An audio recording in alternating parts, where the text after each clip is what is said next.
Chapter 5. The bell rings. Jett slips and fires a simultaneous jab to the body, followed by a right body hook. Then he dances out of there like a ghost, back out of range, with his guard up. Coach Blaze likes what he sees. The chin is covered, unlike his other showboating protégés, who like to dangle their hands as low as their pants. The stocky old goateed warrior gives the nod, and Jett's partner, Tomo, a moustached 17-year-old Prince of the Cage runner-up, throws a right cross. Jett slips to his own left, and throws a right straight to the breadbasket, left hook to the ribs, and he's out of there just as quickly, mirroring what he did off the jab. His control is millimetre perfect, hitting his partner with a feather-light touch. They drill these counters till the bell sounds again.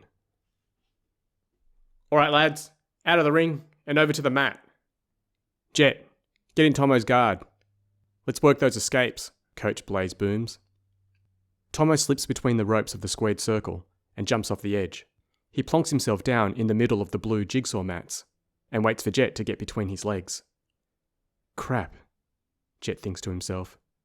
The last time he rolled was with Hector on the council strip the previous night, resulting in that moment. And that is the last thing he needs right now. It's not that bonds aren't forged at Blazing Dragons. Countless hours of rolling, pad work, and punching each other in the face brings men and boys together like nails and wood. But last night was not the result of blood, sweat, and hiding fears. It was an instant supernatural cardiological entwining of two separate entities into a single emotional realm. How will his training partners react if every drill takes them to the deepest well of feeling? To turn every sparring session into a deep and meaningful would ruin the stable. "Something the matter?" Coach Blaze asks, noticing the shift in Jett's energy. Jett snaps out of his own head and turns to his coach. "I think I need more work on my stand-up, coach. Alvez's boys make a boa constrictor look looser than a wet noodle. You need to drill your escapes." "Can I take 5? Jett asks.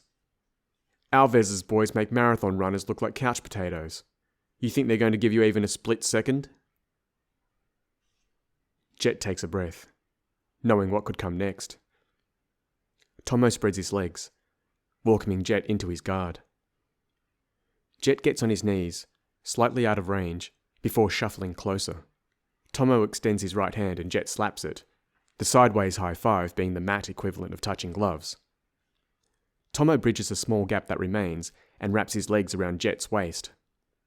Jett keeps his posture upright. Tomo sits up and wraps his hands around the back of Jett's neck and tries to pull him down.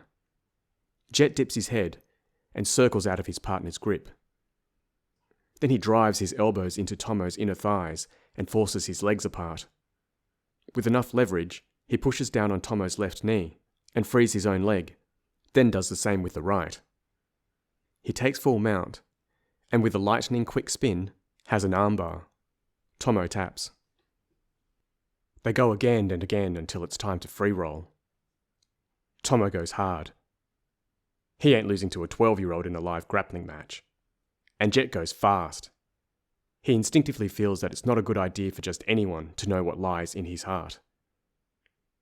It's a game of cat and even bigger cat, pawing, clawing, and sprawling, until the alpha pounces, breaking through the last line of defense, a too-late hip bump, with a double-leg takedown that lifts Jett to the heavens, before driving him into the lowest circle of hell. Tomo, not the biggest guy himself, feels at home in side mount. He flattens his chest on top of Jett's, trying to squeeze the wind out of him. Jett squirms and pushes as hard as he can, but the 17-year-old is too heavy, and knows how to deaden his weight. Jett thinks about tapping, but the warrior in him can't quit for discomfort. Then Tomo does him a favour, driving his forearm into Jett's throat, exchanging control for pain. With the tiny bit of space, Jett turns onto the side of his hip, shrimps away, and returns to his feet. He can see the anger on Tomo's face, having let the prey get away. Street fighting is all about aggression, but in the gym, combat is best served in measured doses. Tomo rushes in, thinking the same double-leg takedown will work again. Jett sprawls, and in one motion, gets his left arm under Tomo's neck and jumps, wrapping his legs around Tomo's waist. He squeezes hard and waits for the tap. Then he feels Tomo go limp. He lets go immediately and rolls away. Coach Blaze rushes over, and Tomo comes too. He tries to tackle Coach, not knowing where he is. "Tomo, you were out! You were out! Look! It's me," Blaze says. Tomo looks at him, realising where he is. His face is red, more from embarrassment than oxygen deprivation. Jett offers a hand. Tomo bows and accepts it, and Jett yanks him onto his feet. They share a quick hug. "Nice work. But don't peak too early. Camp goes for 8 weeks, Tomo says, sincerely. "Thanks, bro," Jett says. Jett heads for the showers, knowing that he won't be able to escape every manoeuvre.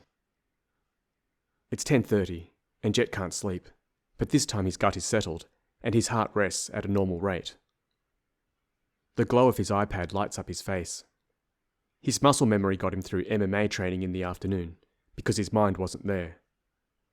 It has been deep in the pages of the Raven On blog, since reading on his phone in the afternoon.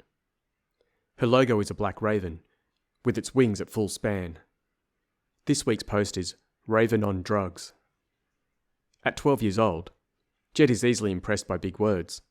She sure can write, he thinks to himself. Raven abhors the new war on drugs, which she calls the war on poor. She looks at non-punitive, a word he had to look up, methods of dealing with drug addiction, and non-judgmental drug education programs. Ultimately, her blog post implores the reader to act with compassion and keep in mind that the most seriously affected drug addicts are often the most traumatized, and that treating them as criminals is essentially criminalizing trauma and human suffering. She's impressive. His kind of people. And he's going to help her, whether she likes it or not.